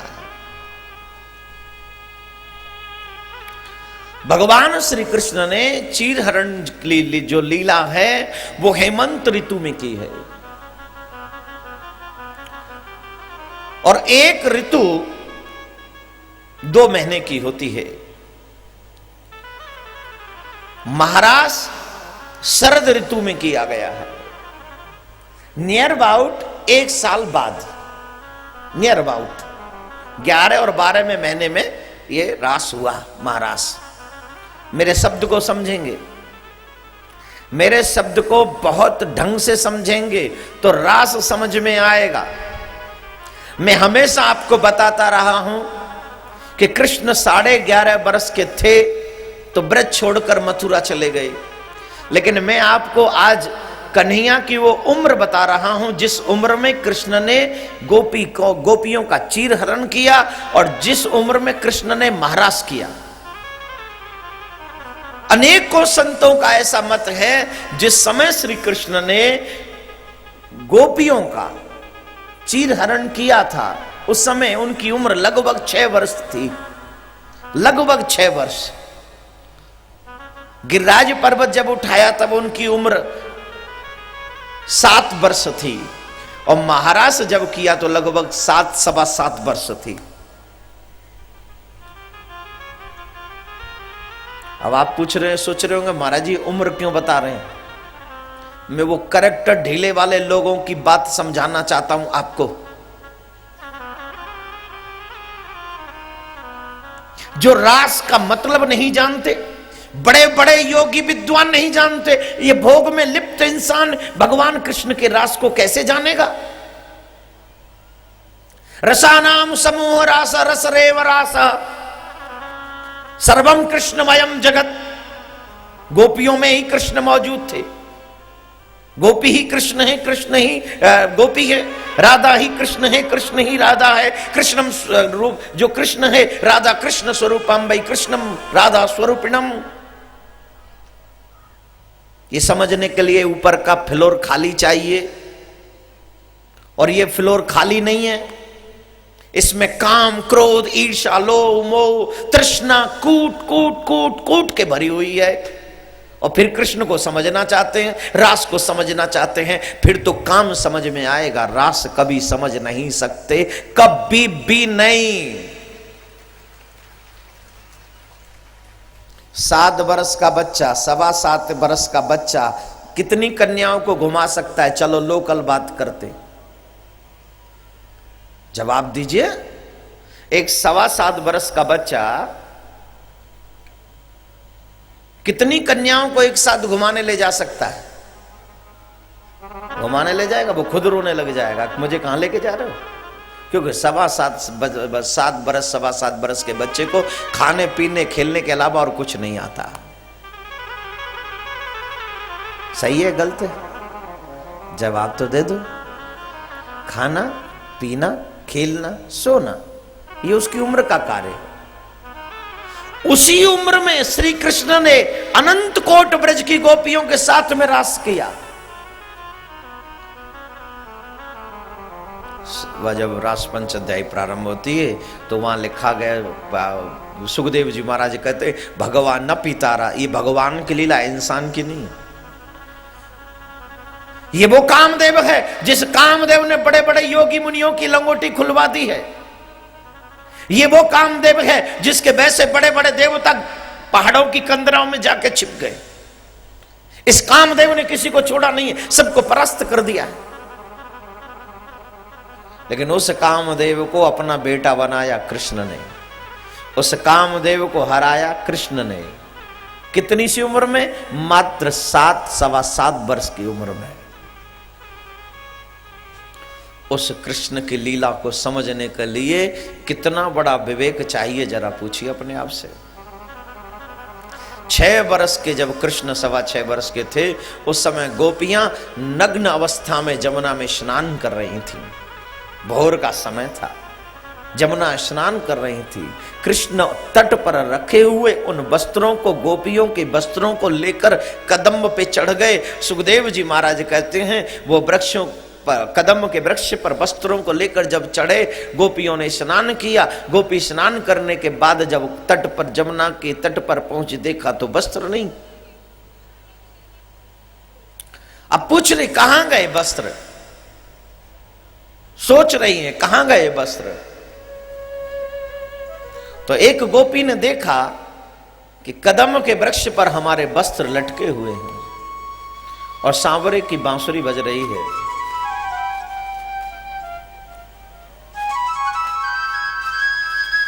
समझ गए ये छलिया का ही कार्य है, ये कृष्ण का ही कार्य है। वही हमारे वस्त्रों को लेकर चले गए। कृष्ण से गोपियों ने कहा, हे कृष्ण हमारे वस्त्र हमें वापस दे दो।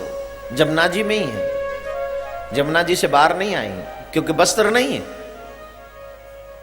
हे कृष्ण हमारे वस्त्र हमें वापस दे दो। कृष्ण बोले, तुम्हारे वस्त्र पेड़ पर टंगे हैं, वृक्ष कदम पर टंगे हैं, ले लो आके।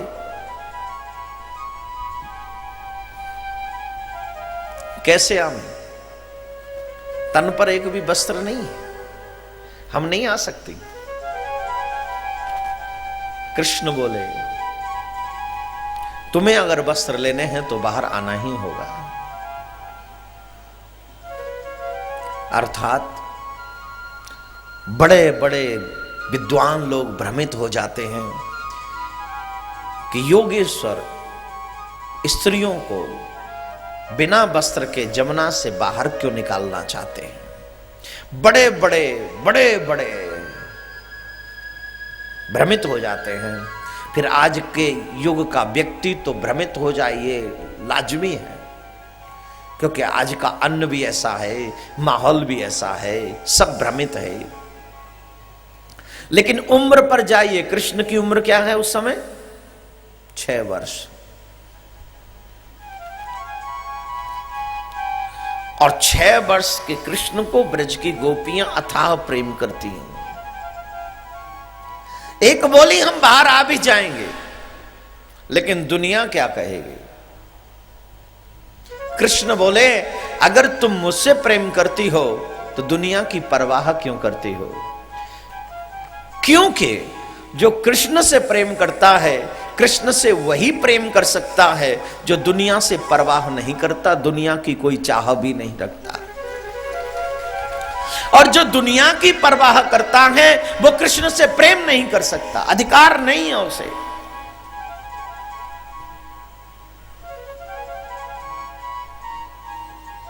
गोपियां निकली, अपने कुछ अंगों को ढकते हुए अपने हाथों से बाहर निकली। कृष्ण समझ गए कि अभी भी ये गोपी संसारिक दृष्टि में लिप्त हैं। भगवान कब मिलता है समझ लीजिए, जब जीव अपनी संसारिक माया से ऊपर उठ जाता है। आपने देखा होगा, हमारे सब जानते हैं आप, जब जीव का जन्म होता है तो कैसा, कितने वस्त्र होते हैं उसके तन पर? जवाब दीजिए। एक भी नहीं। आया कहां से है? कहां से आया? भगवान के यहां से। हां जी या ना जी? भगवान के यहां से आया है। कोई वस्त्र नहीं है उसके तन पर। मरेगा तो कहां जाएगा? भगवान के यहां। फिर कोई वस्त्र पहन के जाएगा? जवाब दीजिए। मरना तो सबने है, चाहे बच्चा मरे, चाहे जवान मरे, चाहे बूढ़ा मरे। जब अंतिम संस्कार होगा तो विदाउट एनी क्लॉथ होगा, एक भी वस्त्र नहीं होगा जब जीव का अंतिम संस्कार होगा। अर्थात परमात्मा के और जीव के, आत्मा के बीच में कोई भी पर्दा नहीं है। जब पर्दा होता है तो हम पर्दे के अंदर देख नहीं पाते हैं। चाहे हमारा पर्दा कैसा भी हो, अगर हमारे तन पर कोई, हमारी आंखों पर पर्दा होगा तो हम भगवान से मिलने के लायक नहीं होते हैं, कदाचित कभी नहीं होते। पर्दे तो वो करते हैं साहब जिन्हें छिपने की आदत होती है। हाँ जी, पर्दे तो वो करते हैं जिन्हें छिपने की, और छिपता कौन है? कौन छिपता है? जवाब दो, कौन छिपता है? चोर, झूठा, निकम्मा, कामचोर, वो झूठे लोग छिपते हैं। और परमात्मा के यहां पर जब ये आत्मा जाती है तो चाहे कैसे भी हो वो छिप नहीं सकती, क्योंकि परमात्मा की नजरें बहुत तेज हैं, वो सबको देख लेती हैं, सबको। इसलिए एक सामाजिक संविधान बन गया कि अगर निर्वस्त्र आता है तो निर्वस्त्र भेज दो। ये संविधान है, समाज का संविधान है, मेरे परमात्मा का संविधान है। निर्वस्त्र जाएगा, कोई पर्दा नहीं। परमात्मा को पर्दा मंजूर नहीं। क्यों? क्योंकि परमात्मा चाहता है ये आत्मा मेरा दिव्य मिलन होना चाहिए इससे, ऐसा मिलन जिसके बाद इसे बार बार रोना ना पड़े, ऐसा मिलन जिस एक मिलन के बाद कल्याण हो जाए। गोपियां अभी भी अपने तन को ढके हुए हैं। कृष्ण बोले, गोपियों अगर जमुना से बाहर तुम्हें आना ही है तो सारे पर्दे हटाकर आना होगा। उम्र फिर याद रखिए 6 वर्ष, 6.25 वर्ष। और ये बात वहां गोपी 1 नहीं है, वहां गोपी 2 नहीं है, वहां गोपी 4 नहीं है, वहां गोपी 10 नहीं है, 15, 20, 25, 50 गोपियां वहां मौजूद हैं। काम हमेशा एकांत चाहता है और योग हमेशा सबके बीच में भी हो सकता है। ये भक्ति योग है, ये भक्त और भगवान के मिलन का योग है, ये सुंदर संजोग है, ये काम नहीं है, ये श्याम की लीला हो रही है। यहां पर उम्र है मात्र 6, 6.25 वर्ष। कृष्ण कहते हैं पर्दा हटा दो। भगवान अगर तुम दर्शन करने जाओ, भगवान का पर्दा हो जाए तो जवाब दीजिए, अच्छा लगेगा? कहेंगे भगवान पर्दा हटाओ ना, पुजारी जी पर्दा हटाओ ना, पर्दा हटाओ ना। हम तो पर्दा हटाना चाहते हैं उस ठाकुर का, और हमने कितने पर्दे डाले हुए हैं? काम का पर्दा, लोभ का पर्दा, ईर्ष्या का पर्दा, द्वेष का पर्दा, तृष्णा का पर्दा। पर्दों की कोई लिमिट ही नहीं है। आपने साधु महात्मा देखे? नागा बाबा देखे? प्रयाग में जब या कहीं कुंभ होता है वहां साधुओं को देखा है? कई नागा बाबा होते, उन पे एक भी पर्दा नहीं होता। क्यों? वो इंसान नहीं है? बोले नहीं, हैं तो वो इंसान ही, लेकिन वो अपनी मैं से बहुत ऊंचे जा चुके हैं, बहुत ऊपर जा चुके हैं। हमारे जैन मुनियों को आप देखो, हैं कितने योगी, कितने ध्यानी, कितने संयमी हमारे जैन मुनि होते, एक भी वस्त्र नहीं होता। क्या मतलब है इसका? बोले दुनिया के सारे बंधन, सारे पर्दे तोड़कर, छोड़कर जब जीव परमात्मा की शरण में जाता है तब ही जीव परिपूर्ण समर्पित हो पाता है और समर्पण कर पाता है। और जब तक वो समर्पण नहीं होगा तब तक प्रभु से मिलन नहीं होगा। प्रभु से मिलन करना है तो सारे पर्दे हटाने होंगे तुम्हें। संसार में रह रहे हो ना, तो संसार के लिए पर्दे रखो, लेकिन जब कृष्ण के पास जाओ तो तुम्हें वो करना है जो मेरे कृष्ण पसंद करे, जो मेरे कृष्ण को अच्छा लगे।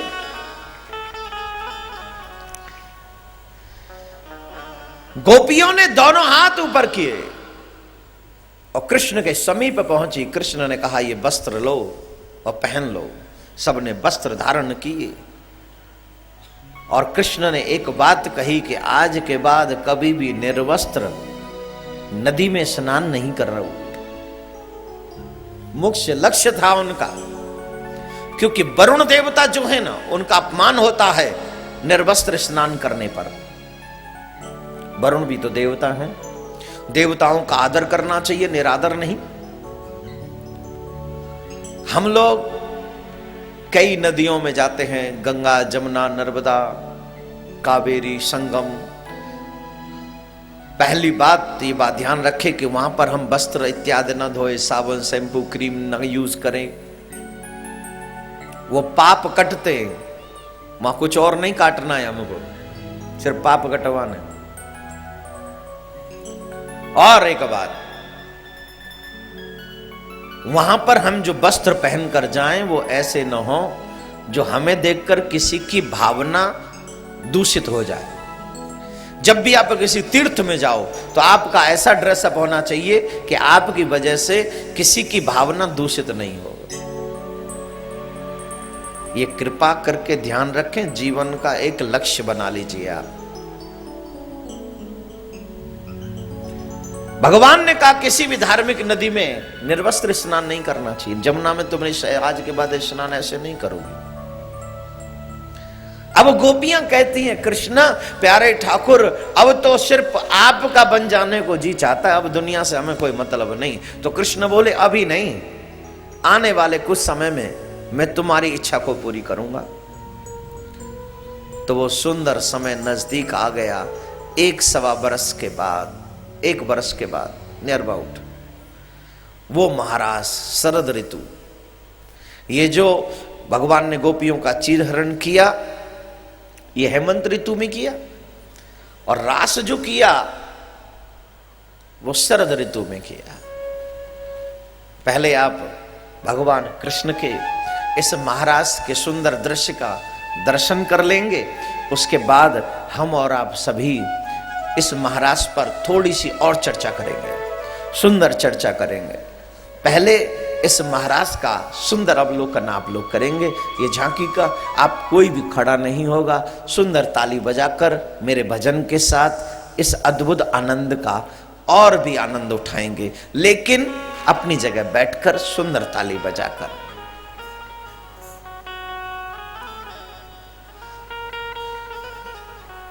रास रचो है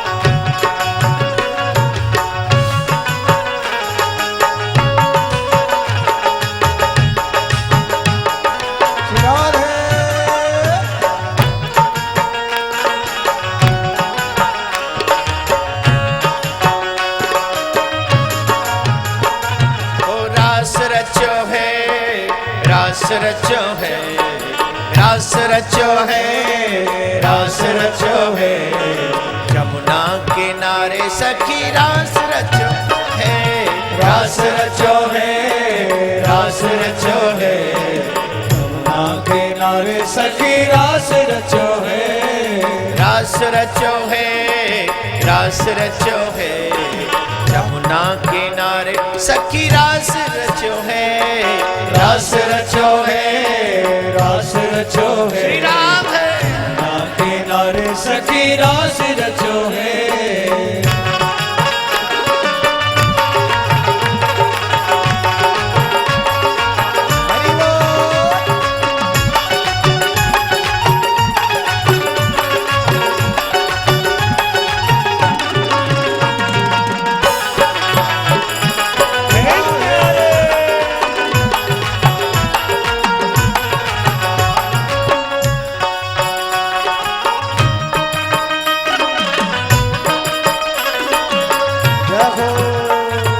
चंदा नाचे सूरज नाचे नाचे तारागण, चंदा नाचे सूरज नाचे नाचे तारागण, ओ चंदा नाचे, ओ नाचे चंदा नाचे, चंदा नाचे, ओ नाचे चंदा नाचे, चंदा नाचे सूरज नाचे नाचे तारागण, चंदा नाचे सूरज नाचे नाचे तारागण, मन मोरा भी नाचे सखी रे यही तो वृंदावन, मन मोरा भी नाचे सखी रे यही तो वृंदावन, रास रचो है, रास रचो है, यमुना किनारे सखी रास रचो है, रास रचो है, रास रचो है, यमुना किनारे सखी रास रचो है। श्री राधे।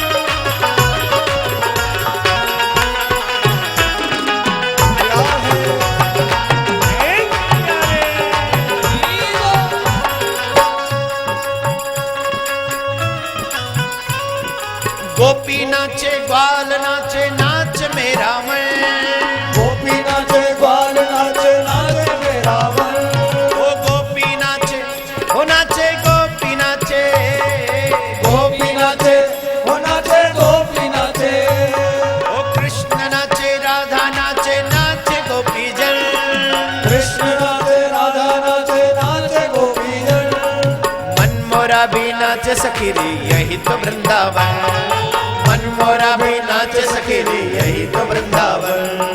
रास रचो है, रास रचो है, यमुना किनारे सखी रास रचो है, रास रचो है, रास रचो है, यमुना किनारे सखी रास रचो है।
किस किस को करना है?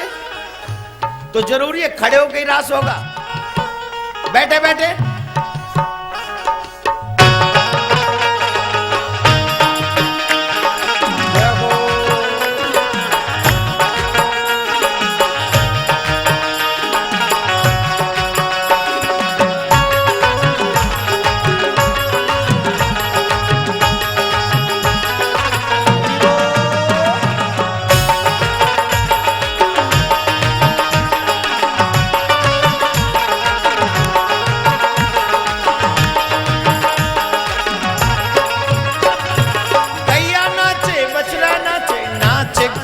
ग्वाल जन, नाचे बछड़ा नाचे नाचे ग्वाल जन, गैया नाचे बछड़ा नाचे नाचे ग्वाल जन, गैया नाचे बछड़ा नाचे नाचे ग्वाल जन, ओ मन मोरा भी नाचे सखी रे यही तो वृंदावन, ओ मन मोरा भी नाचे सखी रे यही तो वृंदावन।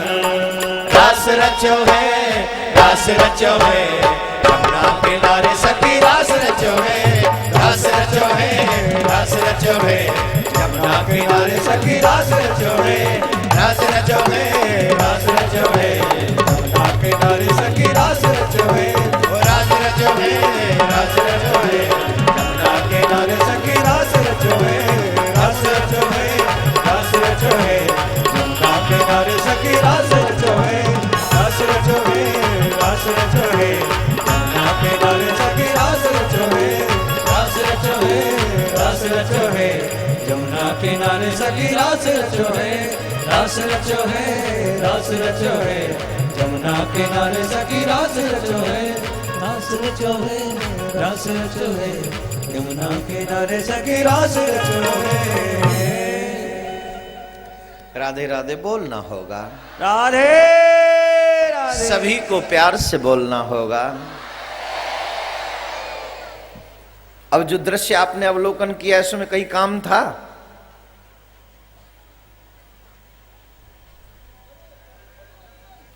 ये उस रास की हल्की सी झलक थी बस।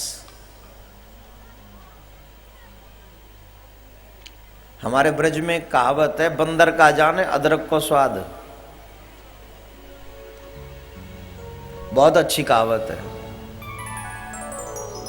इंसान ही जानता है ना कि अदरक का स्वाद क्या है, बंदर थोड़ी जानेगा। वैसे ही इस रास का मतलब सिर्फ रसिक जन जान सकते हैं। कामी लोग इस रास के मतलब को जानना तो बहुत दूर, नाम का भी मतलब नहीं जान पाएंगे। रास को जानना तो बहुत दूर है, बहुत दूर है। रास के नाम का मतलब क्या है वो भी नहीं जानेंगे। रास का मतलब है कृष्ण का, गोपियों का कृष्ण के चरणों में पूर्ण समर्पण, आत्मा का परमात्मा के चरणों में पूर्ण समर्पण। गोपी कौन है? आत्मा। परमात्मा सर्वेश्वर श्री कृष्ण। गोपियां पूर्ण रूपेण अपने आप को कृष्ण के चरणों में न्यौछावर कर देती हैं, जहां कुछ भी अपने लिए शेष नहीं रखती हैं। सब कुछ कृष्ण के चरणों में न्यौछावर है, सब कुछ। गोपियां जो प्रत्येक इंद्रिय का कृष्ण रस पान करती है, जो हर इंद्रिय का प्रयोग कृष्ण के लिए ही करती है। नेत्रों का प्रयोग है कृष्ण दर्शन, श्रवणों का प्रयोग है कृष्ण की कथा का श्रवण, जिह्वा का आनंद है कृष्ण गुणानुवाद गीत गाना, हाथों से कृष्ण के चरणों की सेवा करना, कृष्ण को सजाना, कृष्ण को संवारना, कृष्ण के लिए खुद भी सजना संवरना। पांव से जहां कृष्ण है वहां जाना। प्रत्येक इंद्रिय से कृष्णमय, कृष्णामृत, या ये कहूं, एक बात मुझे याद आ रही। कहते हैं एक कीट भृंगी है, कीट है, वो अपने प्रेतमा का नाम जपते जपते खुद वही हो जाता है। जब सीता मां को रावण हरण करके ले गया और सीता मां अशोक वाटिका में थी, तो त्रिजटा से उन्होंने पूछा, मां अगर कीट की यह दशा हो जाती है कि वो खुद अपने प्रियतमा के रंग में रंग जाता है, कहीं ऐसा मेरा ना हो कि मैं भी राम जपते जपते जपते जपते राम हो जाऊं। अगर मैं राम जपते जपते राम हो गई तो त्रिजटा बोली, ये तो अच्छा ही होगा, अगर राम आप हो जाएंगी तो आप रावण को मारकर चली जाएंगी अपने पति के पास। तो सीता मां ने कहा सुनिए ध्यान से, मुझे राम नहीं बनना है, मुझे सीता ही रहना है। क्यों? बोले राम बनकर फिर मैं राम की सेवा नहीं कर पाऊंगी, मैं सीता बनकर, उनकी दासी बनकर मैं उनके चरणों की सेवा कर पाऊंगी। मुझे राम नहीं, मुझे उनकी दासी ही बने रहना, उनकी सेवा करना है, उनके चरणों की सेवा। और राधा जी के साथ ये हुआ, राधा जी के साथ ये हुआ। लिखत हति प्रियतम को पाती, राधा लिख जो गई, सखी ये कैसी रीत भई। लिखना था कृष्ण के लिए पत्र और लिख दिया राधे के लिए पत्र राधे ने।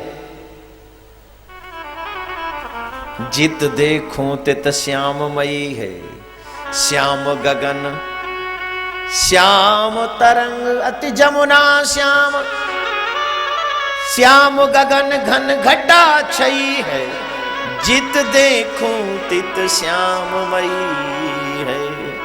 मैं जहां देखूं वहां श्याम ही श्याम। सुना है ना, लाली मेरे लाल की, बोली लाली मेरे लाल की, जित देखूं तित लाल, लाल ढूंढन में गई मैं भी हो गई लाल। जब मैं उसे ढूंढने गई, जब उसे पाने गई तो मैं खुद वही हो गई। राधे राधे जपते जपते कृष्ण भये श्री राधे, और कृष्ण कृष्ण जपते जपते राधा हो गई श्याम। आप जिसका ध्यान धरते हो वही हो जाते हो आप। गोपियां कृष्ण को कितना चाहती हैं, कितना प्रेम करती हैं, यह महाराज के इस अद्भुत प्रसंग से पता चलता है। जब अपना सर्वस्व, अरे भाई देखो, आपको 2-3 घंटे छोड़कर बैठना पड़ता है घर, तो जब शाम को आरती होने को नजदीक होती है ना, तो सबको घर भागने की टेंशन रहती है। पहले निकल जाओ तो भीड़ कम मिलेगी, जल्दी निकल जाएंगे। इस चक्कर में कई लोगों को बड़ी उतावली रहती है जाने की, लेकिन वो भूल जाते हैं तुम जितनी जल्दी ये जगह छोड़ोगे उतनी ही जल्दी पाप तुम पर हावी हो जाएगा। इस जगह पर तो जितना बैठे रहो, जितना ज्यादा समय लग जाए, उतना तेरा चरित्र सुंदर और पवित्र बनता चला जाएगा, उतने ही तू मेरे कृष्ण के करीब होता चला जाएगा, उतने ही। यहां पर कई भक्त ऐसे भी हैं जो सुबह आते हैं, पूरे दिन यहीं रहते हैं और शाम को कथा सुनने के बाद जाते हैं। ये समय का सदुपयोग है।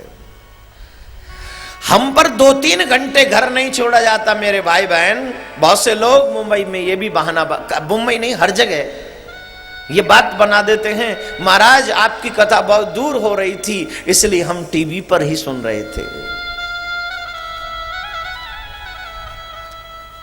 अगर तेरे मन में सच्ची चाह है तो दुनिया में कोई भी जगह तुझसे दूर नहीं है।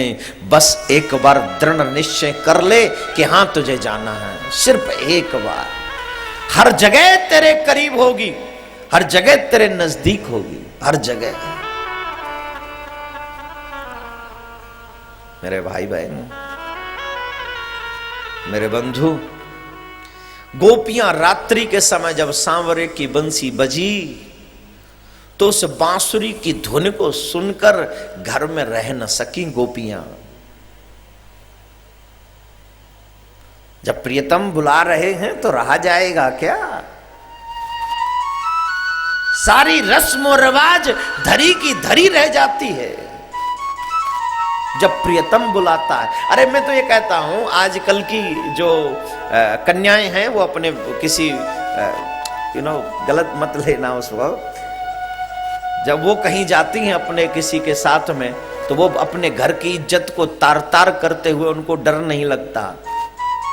वो अपने माँ बाप की चिंता नहीं करती, वो किसी दुनिया वाले की चिंता नहीं करती। क्यों? जब उस साधारण व्यक्ति के साथ तुम दुनिया की रस्म और रिवाज तोड़ सकते हो तो वो तो मेरे कृष्ण थे, उनके लिए गोपियों ने सारी रिवाज तोड़ दी, तो कौन सी बड़ी बात हो गई? बड़े मूर्ख हैं वो लोग जो दुनिया के लिए रीति रिवाज तोड़ते हैं, और सौभाग्यशाली हैं वो लोग जो मेरे कन्हैया के लिए रीति रिवाज तोड़ते हैं। बड़े सौभाग्यशाली हैं। रास क्यों किया? तेरे पापा का ऑर्डर लेना था पहले। तू नहीं था निकम्मे, नहीं तो तुझसे पूछ लेते रास करें कि न करें।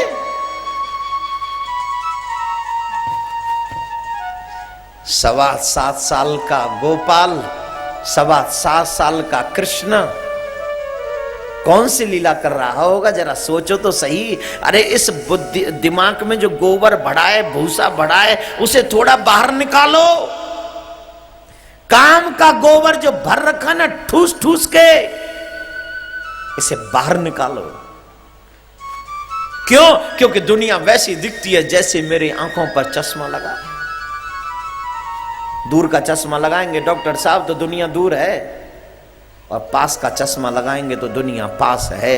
और हम सबकी नजरों पर काम का चश्मा लगा है, इसलिए कृष्ण के पावन चरित्र में भी काम नजर आता है, क्योंकि चश्मा वैसा है ना। ऐनक लगा रखा है काम का। कृष्ण को समझने के लिए प्रेम का चश्मा लगा, कृष्ण को समझने के लिए योग का चश्मा लगा, कृष्ण को समझने के लिए ज्ञान का चश्मा लगा, कृष्ण को समझने के लिए भक्ति का चश्मा लगा। फिर तुझे समझ में आएगा ये कौन सी लीला है, फिर समझ में आएगा। मैं देखूं जिस ओर सखीरी, सामने मेरे सांवरिया।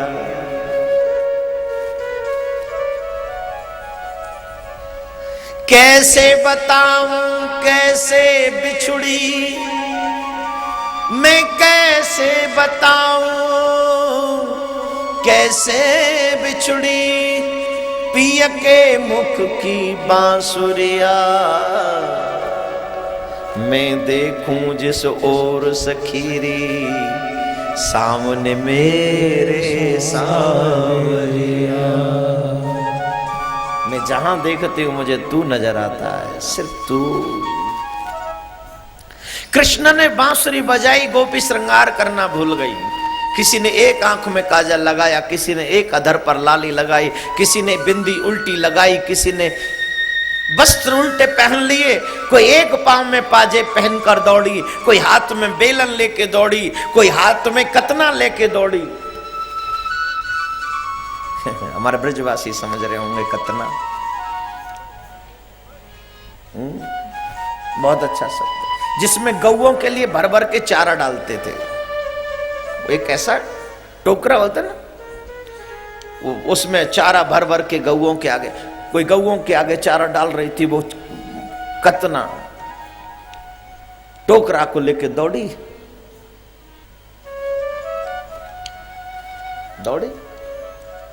कोई गाय का दूध निकाल रही थी तो वो पात्र लेकर दौड़ी। कोई गोबर कर रही थी तो गोबर के सने हाथों से गोपी दौड़ी। आजकल की कन्या जब अपने प्रियतम के पास जाती है तो बन ठन के जाती है। क्यों? क्योंकि दुनिया वाले बना ठना देखना चाहते। लड़के भी कम नहीं है साहब, वो भी बड़ी बड़ी वो छिड़क के जाते हैं। हाँ, सबसे कीमती शर्ट पहन के जाएंगे,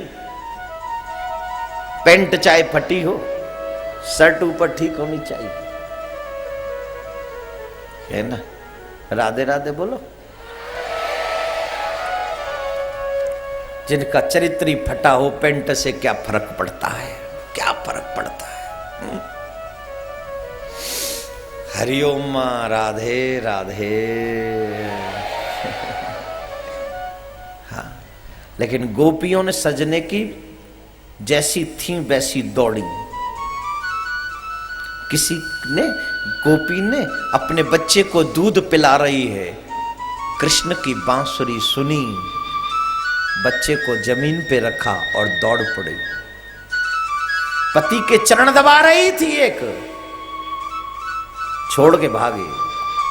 एक गोपी के पति ने, ग्वाल ने बंद कर दिया, तुझे कहीं नहीं जाने दूंगा, बाहर से ताला लगा दिया, तुझे बाहर नहीं जाने दूंगा, तुझे कृष्ण के पास नहीं जाने दूंगा। नहीं जाने दोगे? नहीं। जाने वाले को रोका किसने है? कोई रोक सकता है? कोई नहीं। वो भी गई, उसका शरीर वहां छूट गया और वो आत्मा से दौड़कर सबसे पहले कृष्ण से जाके मिली।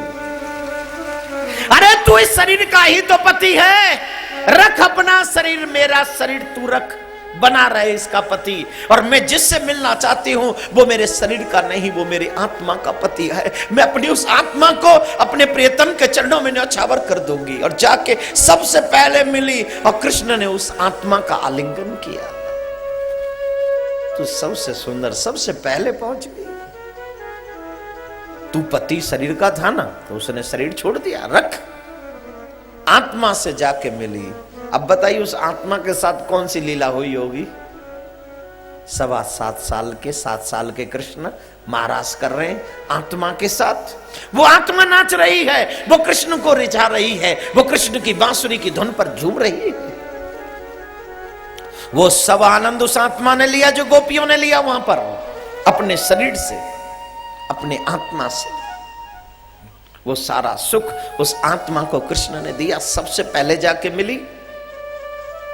गोपियां दौड़ी आई। कृष्ण ने कहा स्वागतम वो महाभागा प्रियम इव करवाणे वह ब्रजस्या नामयम कचित ब्रूता गवन कारणम। कहो किस कारण से आई हो। हे महाभागाओ तुम्हारा स्वागत है,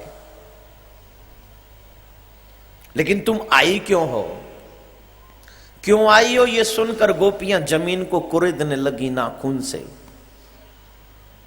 एक कन्या अपने किसी प्रियतम के लिए घर छोड़कर भाग जाए और वो प्रियतम कहे क्यों आई है, तुझे किसने बुलाया, जबकि फोन इसी का था, आजा। और फिर पूछे क्यों आए हैं, तो उसके लिए कुछ शेष रहेगा? जवाब दीजिए। कन्या के लिए कुछ शेष रहेगा? तेरे लिए मैंने घर छोड़ दिया, मैंने तेरे लिए जग छोड़ा, तू मुझे ही छोड़ चला। गोपियां देखने लगी जमीन को कि अब क्या करें। गोपियां पृथ्वी से कह रही हैं मां, जब राम ने सीता को त्याग दिया था तो तुम फट गई थी और सीता मां उसमें समा गई थी। हे मां, हम तुमसे प्रार्थना करती हैं, ये हमारे प्रियतम हमको पहचानने से मना करते हैं, हमारे साथ आने को मना करते हैं, तो तू अब भी फट जा, हम तुझ में समा जाना चाहती हैं।